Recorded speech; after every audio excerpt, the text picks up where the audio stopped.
Well, hello everyone and welcome to Painless Universal Conversation with myself and Welsh. Today we'll be meeting Star from Black Panther. You all seen the role. She's one of the warriors at Black Panther. I'll be asking her about the challenges of getting such a prominent role. How much she worked to get herself in that role. Her name is Carrie Bernans. For those who don't know her, she's a girl of multiple talents. She's an actress, she's an athlete, she's an influencer, an artist. She's a stuntwoman and speaks 6 languages. She's an entrepreneur and she's a lady who believes in giving back. And she lives her life by few mottos such as start now or start one day. It's up to you. As an actress and filmmaker, she has gone over her boundaries to make things work. She strives, she does multiple things, and she always tries to find the balance and how to make all of her talents together. We'll be asking her about her humble beginnings and how that humble beginnings led to where she is today. Her passion of acting and also giving back. What's fascinating about her is that she's attended schools in China, France, Germany, and the UK. She's a girl of many, many talents. She has a foundation which also helps kids with financial literacy. I'll be talking to her about all her work. As someone who's also starred in numerous campaigns, working with Ford, Nike, Puma. She's worked with television such as Netflix, Fox, CBS, BET. She's done it all, and she still has so much more to give. Let's meet Carrie Bernans and speak to her about her role on Black Panther and her new initiatives. Meet Carrie. Hello everyone and welcome again to Painless Universal Conversation with myself and Welsh. As I said in my introduction, today's conversation is one special one, and I truly mean this from the bottom of my heart, because I think it's very rare these days we meet people with multiple talents, people who could do all be an athlete, be an actor, be an influencer, speak multiple languages as well. But there we are, we're meeting our actress, influencer. You've seen her from the Black Panther movie. Meet Carrie. Carrie, how are you today? Hey, I'm doing lovely. I'm so happy to be here with you. How are you? I'm well. The weather is fantastic. We're slowly getting out of lockdown here in the United Kingdom. So I think that gives people hope. We're slightly, seeing the light, that thing they say, the light at the end of the tunnel, where I think last year everyone wasn't quite sure how long this would go on for. So things are getting better. And how is it over where you are? Yeah, it's going really good. Yeah, things are basically almost out of lockdown. People are like running around being crazy. No, not too crazy, but June 15th, we are going to be like officially open back for everything. As long as you wear a mask, and then outdoors, you don't have to wear a mask. So it's really like interesting. Where are you? What part of the United States are you? Yeah, I live in Los Angeles, California. Okay, that's a lot more, more easygoing. I thought, because I was wondering, compared to New York, it's slightly different, right? It's not the same rules applies, and everyone has to deal with it differently, right? In the United States. Yeah, it's slightly different, but New York is also opening back up as well. They're trying to get the businesses back running. I know their restaurants that are like 25 to 40% capacity. And Georgia, though, they've been open. They've been a little wild and out and just doing their whole thing. Yeah. So, I had to reach out to you because I watched the Black Panther movie with my son. And it was one of those movies that I almost missed. I just almost missed it because when you get carried away and you hear so much great thing about the movie and you say to yourself, I'm going to do it. I finally did it, watched the movie, and it was phenomenal. The acting skill. I'm not going to start into all of that. First, before we go into all of that beautiful talks about the movie, let's talk about who are you? Who is Carrie? Yeah, I love it. And thank you so much for your support with Black Panther. I love the movie too, of course. But who is Carrie? That's a great question. I would say that Carrie is an amazing woman that is a sister. I'm a daughter. I am a philanthropist. I'm an activist. I'm a person that will speak up for others that feel silenced. I'm an encourager, motivator. I'm a cooker. I love cooking. I love, I'm an actress, as you know. I'm a former pro athlete. I'm also a stunt woman, and I'm a filmmaker. I am a lot of things, obviously, but yeah, those are some of the things that make up Carrie. Talking about myself in third person, I don't know why. Yeah, they are all, very unique things and very, very different things. And I always wonder, when you say you're an athlete, did that come from family? Was your mom an athlete? Was your dad an athlete? Where did that stem from? Because being an athlete, sometimes you need that motivation to do something extraordinary. Because you're not just an athlete, you are someone who goes on to that extra role, being a stunt woman, being someone who's, very fierce in whatever role you take on. Where did you get that drive? Yeah, absolutely. I would say when I was younger, so my mom and dad both were athletes of their own as well. My mom did have me. She got pregnant with me at 17 years old, but at the time she was like a top basketball champion at her school. She was going to go on to play in college and all of that, but she decided to keep me. So, plans change, which, hey, I'm happy I'm here. So, and then my dad, he was an athlete as well, but I didn't really grow up with my dad, so I don't know like too much about like his athletic background, but I do know he was a fierce swimmer and he also ran track and stuff like that. But I would say like the athletic like background and history for me probably came out of like a need and want to be a part of a team, and then also just natural ability that I didn't realize I had until like coaches like really pushed me to like challenge my personal limits and then go beyond that. And it was also an outlet for me as I was growing up because my mom used to work a lot and we didn't have much, and I really was just kind of looking for escape. And honestly, I found that through running track and cross country from elementary, middle to high school.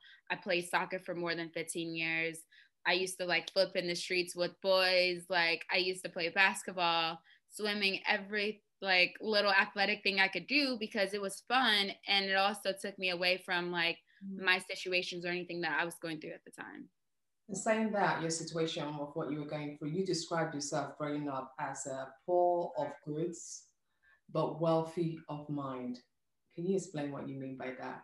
Yeah. So poor of goods and wealthy in mind means that although I know my mom worked extremely hard to make ends meet, we did not have like the same things that other kids in my school had.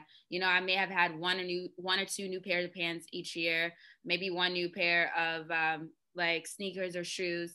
And we just didn't have a lot of goods. I mean, we were getting by, but it was definitely in no comparison to any type of childhood that I would have wrote or planned for myself.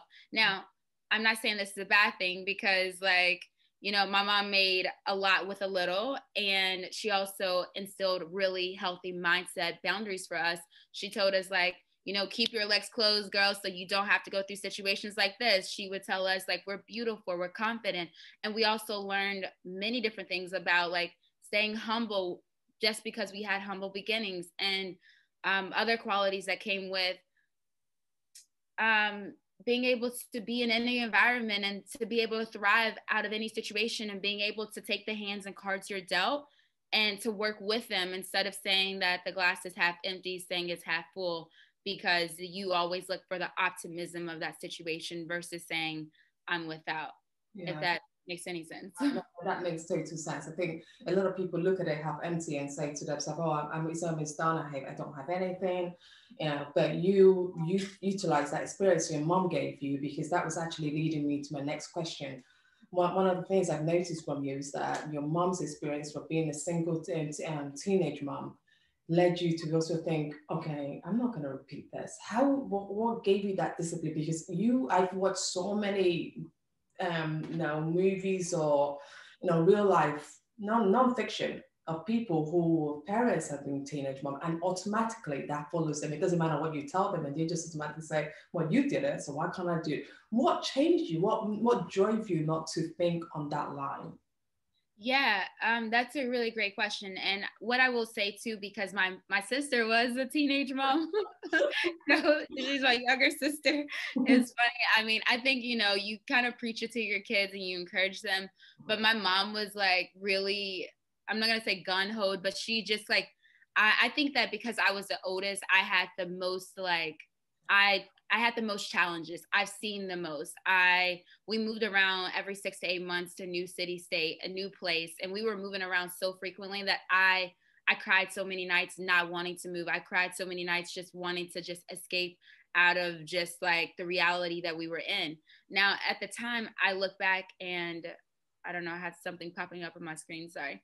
In reality, when I look back, I would say that I know my mom didn't see it or feel the circumstances we were going through when as an adult looking back, but I did. I felt everything. I saw everything. I knew what it was like to be a new girl in school. So I just knew that I didn't want to, I didn't want to have this situation happen again. Plus, I also knew that I wanted to be really rich and wealthy. And I also wanted to give back in huge ways and that I had to stay focused. And I also think my mom instilled religion inside of us when we were younger, although I now consider myself more spiritual. And I made a commitment to God that I was going to wait to marriage to have sex and this whole thing. So it was a lot of like layers to it, you could say.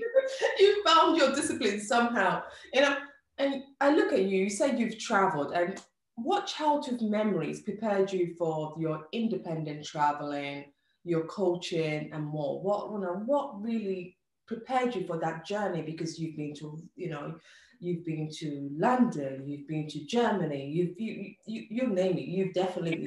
Africa, Turkey, all these places.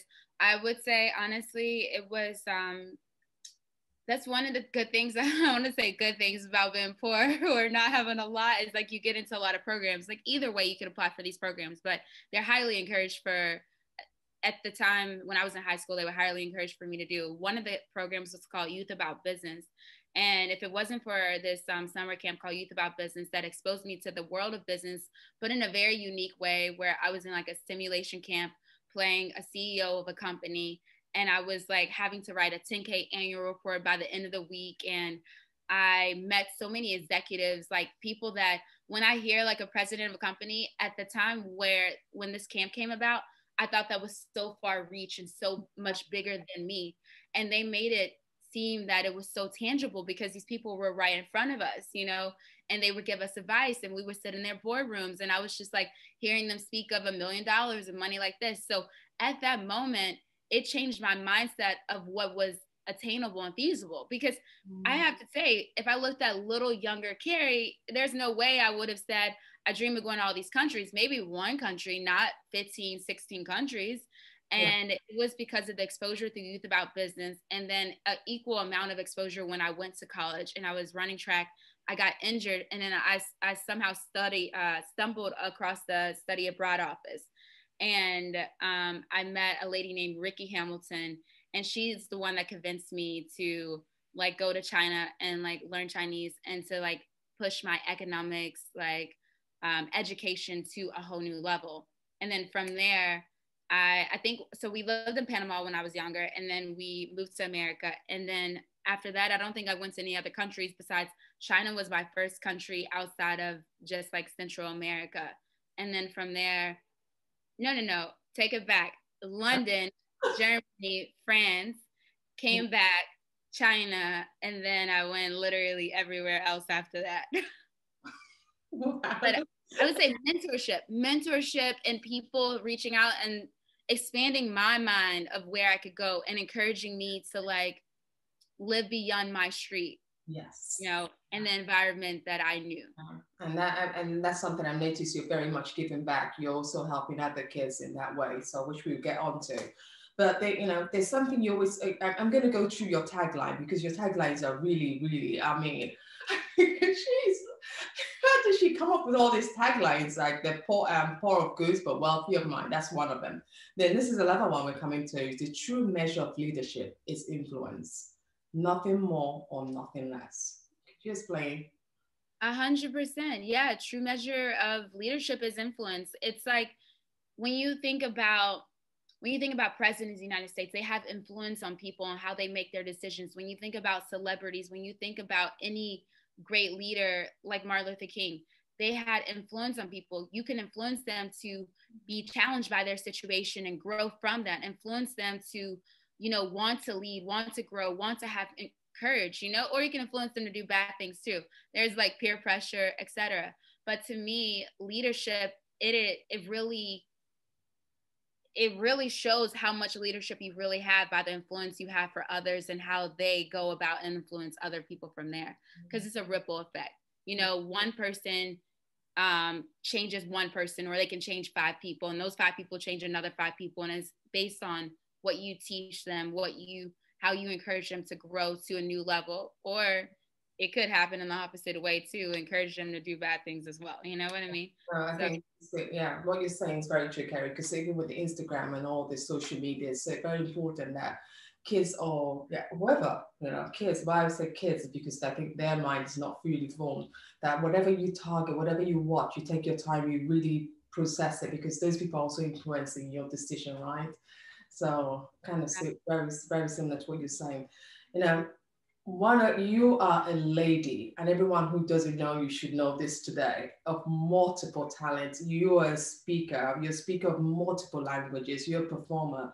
You're a businesswoman, stuntwoman, actor. How did you balance all of this? And is that, because I've always thought when you're doing a career, you just focus on one thing and you do it and you progress and keep going up that ladder. But you've managed to be good. I mean, you're exceptional, all of this, because, look, think about it. No one will hire you to be a stunt woman if you were not good at it. No one will hire you to be an actress if you couldn't do it. Or even to be on billboards. I've seen you on Puma and all of this stuff. How have you been able to balance it? Did your childhood play a role in your life now, in achieving all of this?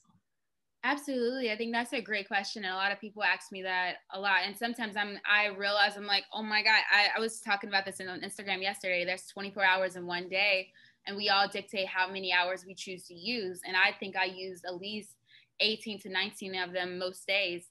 Now, don't get me wrong, I don't have any problem with however people use their time, but I definitely think that my childhood it exposed me. How can I say? I was in constantly changing environments, and I had to be able to adjust to situations very quickly and be able to rise or thrive above them. If I got into a new school and they were on a different subject or a different topic, I still had to catch up. I'm not a person who fell out of school, and my mom did not accept failure in that way whatsoever. She didn't care how much goods we had, how much this or that. We had to be there and be present. So I think, honestly, it was probably because I dealt with a lot of challenges and I always had to find solutions in those problems.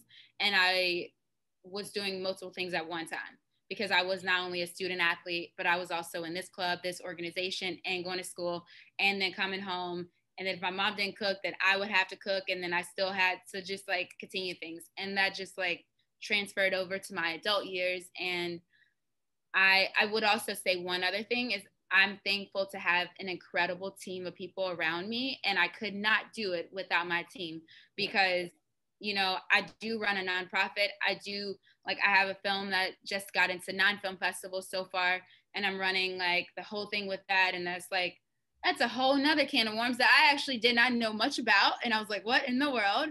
And then I have my acting career, and I have auditions that I do every day. And then I have my stunts, and I train literally, like maybe 6 hours a day, doing, usually I say between 3 to 6 hours a day doing like stunt type of stuff. If that's horse training or that's martial arts. And then another 3 hours doing acting stuff. And then another here, focus on that. But I would say, thank God for calendars. Thank God for teams.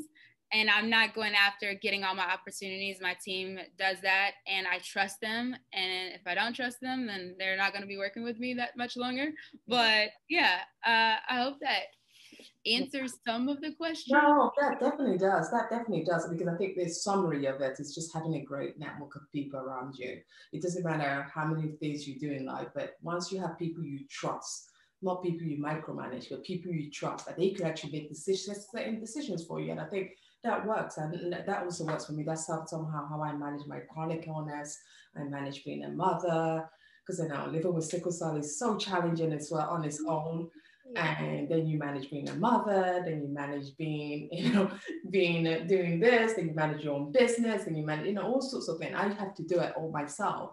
And it's more challenging with the chronic illness because you're tired the whole time. Like some days I have to do the conversation, I have to sleep an hour before. And this is something I don't tell people much because I don't like to talk about it. I think people with chronic illness tend not to talk about it.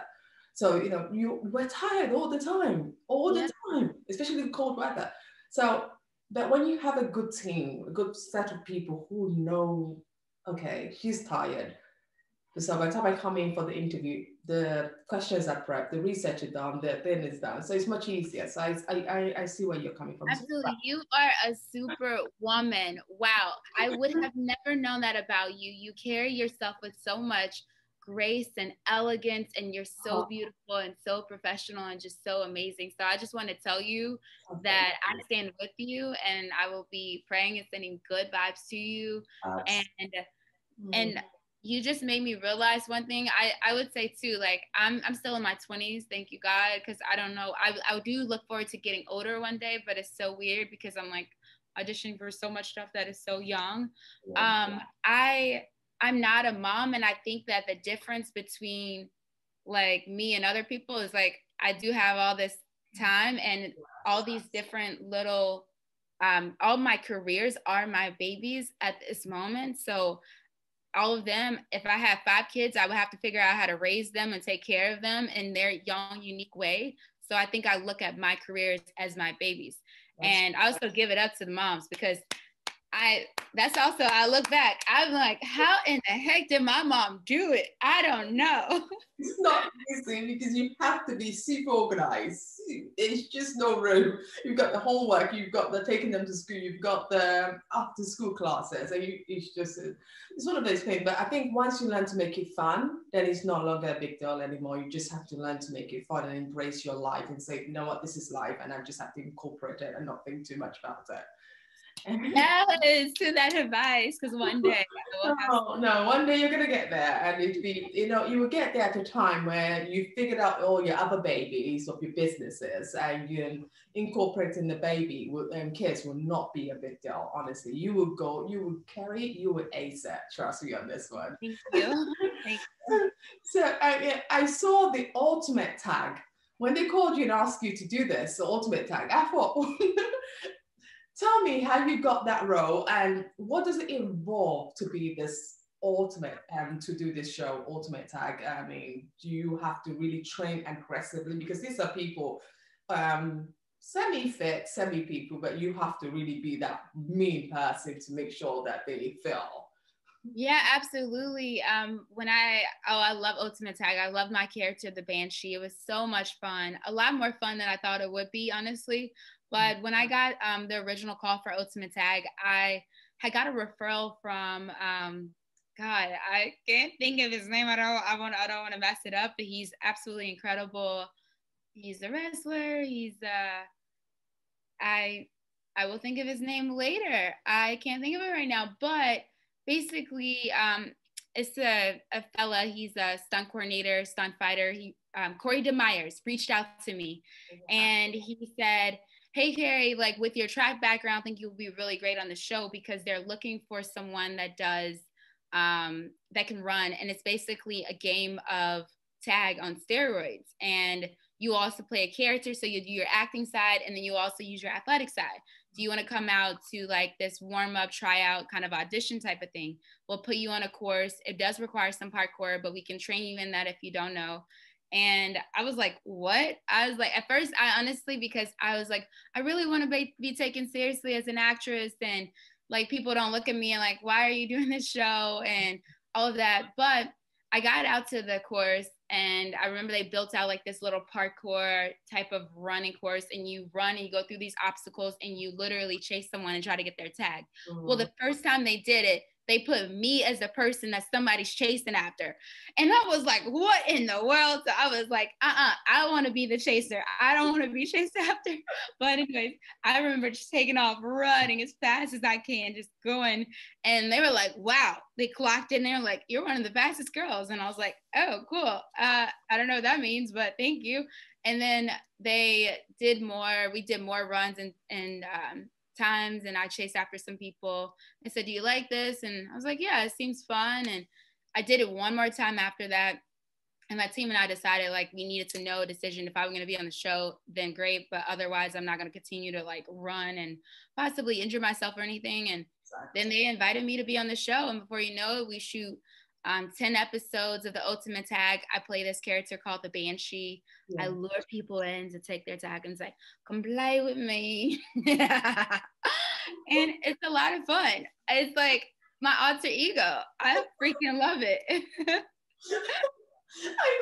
I watched some of it and I was just like, oh, wow, because we can't really get it here, but I saw a little bit of it and it was so much fun. You are so, I mean, someone sees you now will not believe how you transform and how you become a different person. And this is why I understand why you say your alter ego, because it really takes away everything. And when you're on there, you just have to be this person. And I'm sure when people see you on the street, has anyone made any comments regarding how you, is that you? Yes. Oh my God. This happened because the interesting thing is the show had came out during COVID, but then it was also in the midst of like all of the like riots and protests and, you know, the injustices that's going on here in America. But some people would watch the show as like a escape of relief or whatever. And I have went to like a couple of like outdoor events, like after a protest, and people were just like in their cars gathering. And then somebody was talking saying, yeah, I love this new show called Ultimate Tag. Like, and then they were saying, I was like, cool, what do you love about it? They were like, there's this crazy girl, but she's so cool. Like, she has red hair and she rounds around and screams at people and chases after them. I was like, the Banshee? And it's like, oh my God, yeah, the Banshee. And I was like, oh. And at the time, I think I had braids in my hair or something, like red braids. I said, I'm actually the Banshee. She's like, you're the Banshee? I'm like, come play with me. And she's like, no way. And she jumped up and down. She's like, oh my God, you're the Banshee. And she told her boyfriend, this is the Banshee. And they had just saw the show. And I was like, oh my God. So we had a conversation. She was like, wow, you're like night and day, completely different. And even like fans have messaged me on like Instagram or even during the show on Twitter, when they find my account, they're like, you're not the Banshee, you're too nice, or you're this. And I'm like, oh my God. They are not. The alter ego is a perfect place to go and just let it all out. Exactly. So we've talked about the Black Panther now, because that was a phenomenal for an all-Black movie. You know, it's not something that has truly been done. I mean, it probably has been done before, but not at this level. Yeah. When you got the call and saying that you're going to be Dora and the Black Panther, what was going through your mind? Did you know the intense? Did you know how big it would be? Or did you just think, I'm going to be in this all-Black cast movie and it's going to be a superhero, a Marvel movie? Which one what was going through your mind when you got that? That's a really great question. When I got the call for Black Panther, it was under the title Motherland at the time. And I was like laying in my bed at 6 a.m. in the morning and wondering, it's like an Atlanta, Georgia area code number calling me. And I was like, who's calling me? So I answered, and I thought it was for a show called Black Lightning. I didn't know it was for Black Panther. Until they said, are you willing to shave your head bald? And at the end of the conversation, and I was like, what? And then I had already was thinking in my head that I really wanted to be on Black Panther 4 months prior to that. I wrote it on a vision board, but I heard that they were almost finished filming and that they cast all their people. So when I got the call, I couldn't believe it. I was in disbelief, but I was so happy, so thankful. And I just remember saying, it sounds so crazy, but I told them, I said, can you give me a little minute to think about if I can cut my hair? Because at the time I had long curly hair. It's like 16, 17 inches long. And I had to like go, I was supposed to film a commercial. And I remember going to my martial arts class and they had said, I asked my mentor, Mike Chat, which I love him so much. And I said, hey, I got a call about Black Panther from this Marvel project, blah, blah, blah. And they want me to shave my head. And he's like, what did you tell them? I told them I'll think about it, but I really am interested. I just like, I wanted to do a bald cap or something. And he's like, what? He's like, do you know how many people want to do a Marvel movie? What are you thinking? Blah, blah, blah. And I was like, oh my God, you're right. He's like, they probably already gave up the job to somebody else. And I was like, no. So I called them back right away. And I was like, hey, I'll shave my head today if I have to. Don't worry. Like, I really want this, blah, blah, blah. And I wasn't like, I was thinking, but I wasn't thinking because I was like, I should have just said yes right away. And they said, no worries. Like, they're being very picky on who they're choosing for these roles. And they really want to work with me. They'll call me back soon. So then they called me back later. And then they got all my travel information. And then I think probably like less than a week later, I ended up flying out. I remember that day, to be exact, they had sent me a black SUV. And at the time, I never had a black SUV pick me up, not for like a project, but a black SUV picked me up, took me to the airport. They flew me first class, first business class. I remember I had my food on the plane. I asked for a glass of wine because it was free. And then I get to the airport. They get another like SUV to take me to the hotel. And I remember I was on like the 22nd, 25th floor of the hotel. It was glass, like a glass hotel, like the windows so long, and I remember just dreaming about this and literally saying one day I'm going to have this experience. And it was so visceral. And then to just like, I didn't know the movie was going to be as big as it was. I felt like it would. I definitely wanted to work on it, although I did think about my hair because what it made me realize is I was questioning. I was like, what the heck am I doing if I'm sitting here teaching girls that they're beautiful inside and out, regardless they have hair or no hair or whatever. And I'm over here questioning if I should shave my head or not, And it made me think a lot of things. But that movie was the most Black people I ever worked with on set, which I was so grateful for and so cool. But I learned so much, grew so much, and honestly transformed into a new person. Like, I am forever grateful for the experience to work with every stunt person, every cast member, director Ryan Coogler, everyone. So yeah. And what about the training? How was that? Was that very intense? Did you have to wake up every day? What was that typical day? Oh, the training, Lord, it was intense. Like, Aaron Tony was the fight coordinator, one of them, and I remember because so there was about 8 Dora Milaje, and like 6 of them, I believe it was like 6 of them had already been there for like almost like 6, 7, 8 months. So they've already trained and knew all this stuff. I came in basically towards the end of the film, and I did not know a lot. I mean, I knew some Bose staff and stuff, but honestly, the training was intense. Like, we learned 8, 9, 10, 8 to 12 different choreographies, and we had to it were between 8 to 12 counts each one. So they would sometimes put us in a circle and tell us, all right, choreography number 2, all right, number 6, number 5. And this is right after learning it. Maybe we had a day of learning it, and then the next day was like immediately like going over it. All right, you missed that step. Go again. And again. And again. All right, number 7. And I'm like, oh my God, I felt like I was in military training. I have moments I wanted to give up.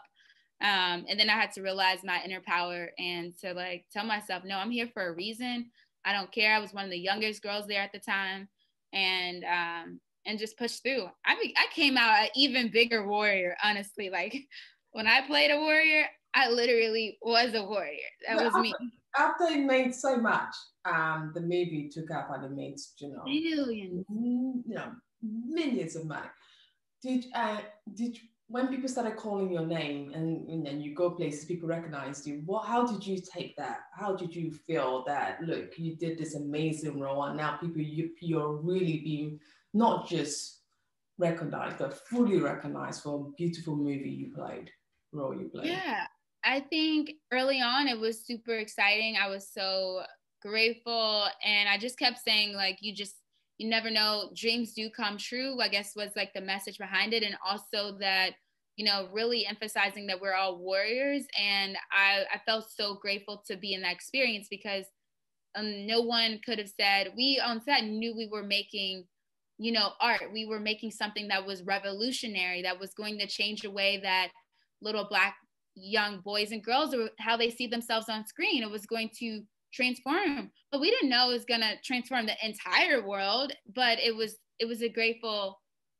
humbling, amazing experience. And I think for the first time, I was super happy to talk about it. And then I was always scared to talk about it because I'm like, oh, it wasn't that big of a deal. And I was like, but thank you. And then I was like, no, I need to learn how to stand in my power. It was a big deal. And I was super excited. And I was a part of the project. And it was not only for me, but like what it did to everyone else. Yeah. I think you should definitely own it. Don't speak of it halfly, semi-full, because it was a big deal and people know it, people talk about it. It empowered so many little boys and little girls out there. I interviewed a couple, young people. They live in Nigeria, northern Nigeria, and they're using their phone. They're creating the next Black Panther. Oh my God. I should send you that interview I did. It's phenomenal. And they're using their films, they believe in, these people live in the north part of Nigeria, Kaduna, and they saw Black Panther and they believe in, they're creating, using their cousins to create a Black Panther. So it's because they saw this and they had that vision and they have that belief. So you should own it and say it very, very bigly, because it changed a lot of people's life. It gave a lot of people that believe that we could actually do something and make it successful as well. Because every time we have the mind that if Black people do something, it's not going to work. We don't know how to do things professionally. So I really applaud you for doing that, maybe, and I'm so proud that you were part of it. But sadly, after the movie was released, the prominent actor died, Chadwick Boseman, and he also had chronic cancer. It was something that really hit the world. I think just the fact that he didn't tell anyone about it, and all of a sudden, people were criticizing him because of the way he looked when he goes for interview. They were not quite sure and not realizing that not everyone, like I talked about my chronic illness, but not everyone's comfortable, especially men. I noticed this a lot with men. They want to keep it. They feel it's their own right to keep it to themselves. When you hear that sad news, how did you take it? Oh, I was so emotional. I could not stop crying. I remember being in the car and I just pulled over and I was there for like 2 hours. Like I just couldn't believe it. Honestly, I couldn't believe it. And then the thing is that so many people were calling me and messaging me constantly. And I was shocked. I was in disbelief. I didn't believe it.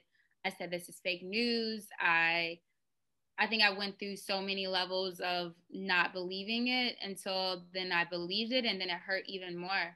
And because Chadwick he's such a phenomenal person. He's such a talented guy. He's just like, he had so much respect for the world and for his craft and for the audience and the viewers that was seeing this, that he was willing to sacrifice his own happiness and his own just comfortability.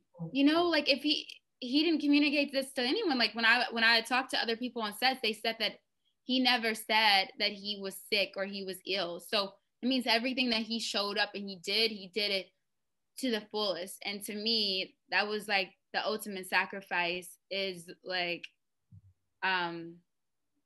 is to just really give yourself in that way. And it still hurts, I do know, like, he's in a better place. He's no longer suffering. And his wife, Simone, is like just such an incredible woman to just like stand there and be there for him. And I love him. I'll never forget him. I'll always remember everything he's told me. And what about some of the lessons he's taught you? Can you just tell us one of the key things you've learned from him? Yeah, I would say he was like he's a person that didn't believe to settle for anything less than the standard of excellence. And I remember him telling me to not let Black Panther be my last biggest credit or what I'm known for, and to really put in that work and to stay disciplined and to keep going. And he said it really harsh, actually kind of hurt my feelings the way he said it, because I was just like, hold up, do you not think I'm working? Do you not think I'm doing stuff? And he's like, don't take any offense to it. He's like, I'm just telling you to work harder. And I was just like, okay, all right, okay. And then it hit me later what his point was, is that some people, they get to a certain level and they're just like, okay, well, that was good. I did that. I'm just going to chill now and blah, blah, blah. And he was like, no, kind of like his thing was like, put your foot on the gas and keep going. Maybe you change your tires or whatever. It's just like that keep going mindset, and also to not settle for less. And I think, that's something that I live for, and I live within my moral capacity, how I look at everything. Like one of my other mentors told me too, excellence is the standard. Nothing is less than that. You continue to work hard. You continue to push. So yeah. I like that. As excellent as it is, it just have to. And I love what he left, that message he left with you, because I know you're going to definitely not let Black Panther be your last recognized movie. For I know we're going to see so many other different, but you've also taken on the role of acting, and you also do something where you give back to communities. You have a foundation. I think your foundation is the CBC Foundation, where you help kids with financial literacy. I'm very keen to understand, why do you want to empower others through financial literacy? Why was that something that was so dear to your heart? Yeah, absolutely. I would say, well, first off, growing up, really like in lower income communities, and, all the situations that I was like kind of in and around, I felt like the thing that held most people back was not understanding financial literacy and how to get ahead from just making minimum wage, or the 15 cents or 25 cents or the 50 cents extra they give you for moving up in a promotion, and to see beyond that, and to break like break the generational curses and chains that are on a lot of Black and diverse communities. So, I not only wanted to give back to the kid that I wanted to be given back to and to be educated, but I also wanted to help change the whole family dynamic and structure. So I knew that I was already supporting other organizations by donating time and money, but there were some certain things that I just wanted to do particular. And that's why I formed CBC, to give back to those kids that are living on or below the poverty line, teaching them about financial literacy, home ownership, as well as reading literacy. Because if a kid doesn't read, they're more likely to end up in jail or in poverty, working some minimum wage job and just barely getting by. Because food stamps and a minimum wage job and then Section 8 housing, you'll feel like you're living like a kingpin because you're not paying a lot out of pocket. You're getting all this free government support. But the reality is that there's so much more outside of that. And I don't think that the problem is that the kids are not exposed to that. They're only exposed to what they know. So my objective is to take them beyond their street, beyond their neighborhood, and to show them that there's so much more out there. That's really good, because it's true. I know everyone goes into this foundation and do different things, or healthcare, but this is such an important part that is so critical. And when you don't understand basic necessity of money, what the value of money truly is, how to want more of it, how to get more of it, how to utilize, save, to use the small money you've got to buy it, make it bigger. Then it's very difficult to get out of that curse. But you also talked about your business side, which you said you've been a business-minded person since a young age, as young as 12. Did this whole having this business idea, business mind, has that helped you as an actor? Because one of the things I know for a lot of actors is that there's the ups and downs of life. There's 1 minute you're working, 1 minute you're doing things, but I think you have realized that I can't just be dependent on just one thing. I have to be a multiple person, because I also think that stems from your business side as well. 100%. How do you balance that? Well, Because I think, how did you get all of that business idea to be able to build this empire to make sure that you remain relevant and keep sustaining what you're doing? Yeah, I would say, well, first off, when I was 12, because I learned that if I was like the #1 fundraiser, I would be able to get like free like pizza coupons, and that we'll be able to eat a lot of pizza at home, and I'll be able to have a pizza party for my classmates.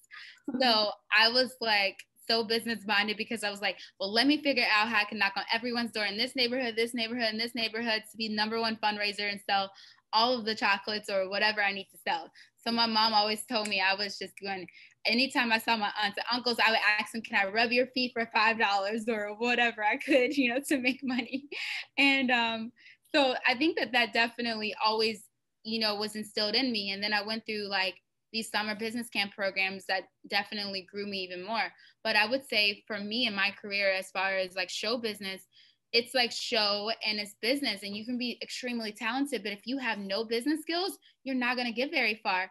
This like industry is built on relationships. It's built on communication. It's built on marketing. It's built on how can you continue to allow yourself some exposure, but not overexposed. And I think that for me, like, and also like, how do you sustain yourself? You're absolutely right. When you are in a down period and not in the up, when you're not booking jobs left and right, like, how do you, like during the pandemic, for example, thank God I had some money in my savings, and I've been like super wise with my spendings. So I was able to sustain and, continue to carry on. But I know a lot of people that didn't. They moved back home, so, with their parents or the states that they come from. And I think to me, like, it was ingrained in me at a very young age. My mom instilled in me how to, work with a little and make it a lot. So I can stretch things, and I know how to flip money like nobody's business, like, and legally, like I just know. And I also know how to hustle and grind hard. And that definitely came from my childhood. And I think that that's the other thing in this industry, the people that have the right hustle. And if you are continuously, pushing the gas, going about it, if you can't get in the front door, you go through the back door. You can't get through the back door, then you figure out how you can go through a side door, the underground vault, whatever way you can do it. And people respect that hustle because they see that grind, because they know that if you get in this industry and you are winning, you were literally in that 1%. There's 10,000 people that submit themselves to one audition, or their agents do. And then there's only one person that books that role, So at the end of the day, people can call it luck or fate, but I call it hustle and grit, and continuously having faith and believing in yourself mixed with talent, because talent's going to keep you there, even if hustle got you there. Absolutely. That is truly, truly phenomenal. Final question is finding hope. You touched very nicely on the pandemic. I think that was devastating for so many people, especially people in your sector, that just retail sector, the acting world. But you've managed to really keep it afloat, keep things going. Finding hope when all seems lost, when all seems like, okay, what next? You go for an audition, they say no, no, no, and you truly believe that you can do this. How do you tell other people, because I won't utilize yourself, because you know how to really go above the water, even when the water is sinking, you know how to believe in it. But how do you teach others, as a mentor, as a motivational speaker, as an actress, an influencer, someone who speaks so many different languages? How do you teach others that you can do it, that life will not always give you what you want, but if life gives you lemon, you make lemonade. If life gives you a downtime, you try your best to find your joy. If life gives you pain, you make your pain painless. How do you encourage others to find their joy?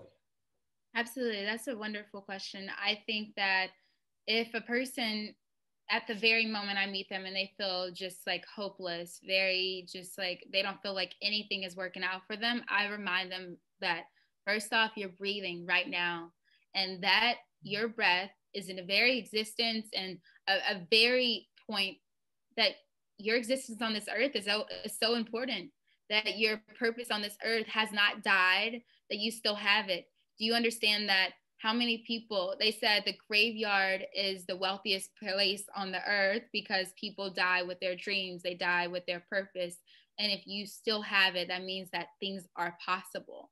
I remind them that impossible, the word itself says I'm possible, that there are solutions out there to be made and there's people rooting for them and that are connected to their very purpose and their existence on this earth to also live and to breathe. And if they can't handle that much pressure, I just tell them that them along, can they feel their fingertips? And if they have no fingers, can you feel your toes? And if you have no toes, can you feel your heart? Can you feel that breath? And just to keep going. And then I ask them to just like create a list, just anything at all. The number one, say, I woke up this morning. What can you be thankful for? Number two, maybe you can hear me. You have your hearing. Number three, you have this.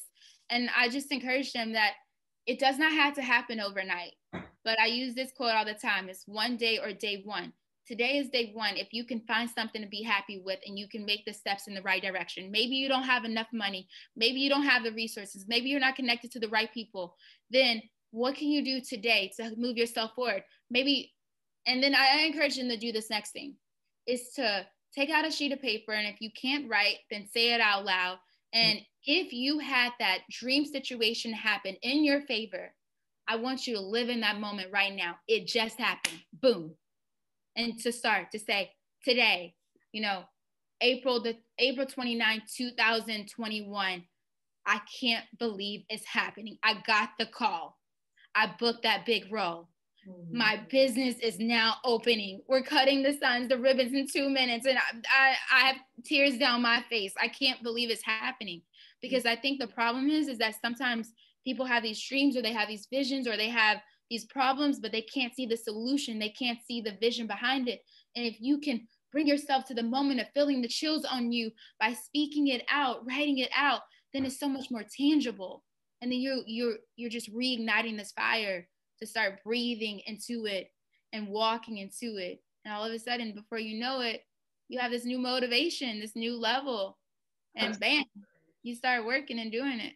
Absolutely. Oh my goodness, Carrie, you're so amazing. And I really do wish you well with all of your next endeavor.